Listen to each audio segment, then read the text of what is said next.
are my base ground rules that I use. And each different process, I kind of do something a little bit different. If you print out my full course book, there's like 10 pages at the end of ground rules from different organizations. Just kind of changing the conversation. What the ground rules allow me to do when I go through the ground rules, and I'll actually kind of go into forum mode here in a second, pretend this isn't a training, it's a forum, and I'll show you how I might go through these ground rules. But in a way, it gives me a chance to kind of talk about deliberative theory, right? And kind of set that purpose in a way. So yeah, I'll do that in a second. If assume y'all showed up. We've already done some things at the beginning of the forum. I've introduced myself. I talked about deliberation a little bit. Talking about how we change the conversation. I've told you the goals of our forum, the reason why we're doing this. I've told you what we're doing with the information. I've told you our partners that we're working with and those type of things. So then now we're about to kind of send it to the small groups. I'm about to send it to my students, right? So before we do that, so the conversations we'll have today are going to be governed by some ground rules.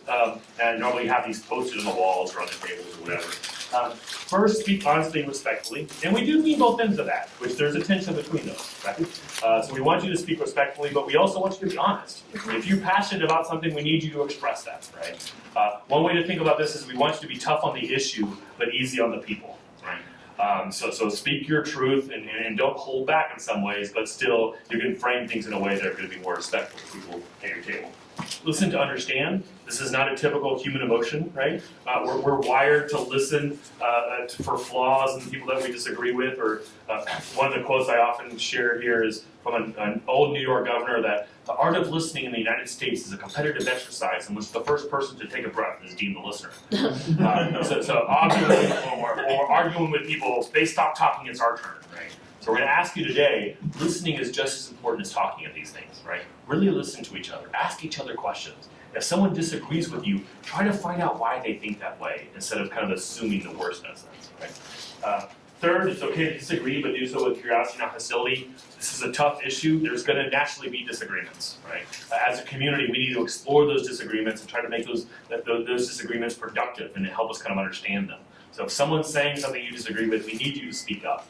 But you can speak up in a way, again, that's respectful and try to understand why they think that way and try to negotiate between the two of y'all versus attacking them for thinking that way. Right? And then last, be brief. Luckily, we have small groups, but we do ask you to kind of share the airtime. Certainly part of the role of facilitator will help to kind of get everyone involved in this. We won't make everyone speak, but try to kind of have some balance in there kind of as we go through. And then normally we say, so does everyone in the room agree, at least for the next hour or so, to kind of play by these rules? For some reason, the psychologists tell us an actual non-verbal, like raise your hand, is powerful for people to do that, right? I will say, we added the, it's okay to disagree after our first couple of years, because we could tell people were being too nice, right? That it was just too much of a polite conversation. So we decided we need to add something in there to balance it. We don't want the ground rules to silence people, right?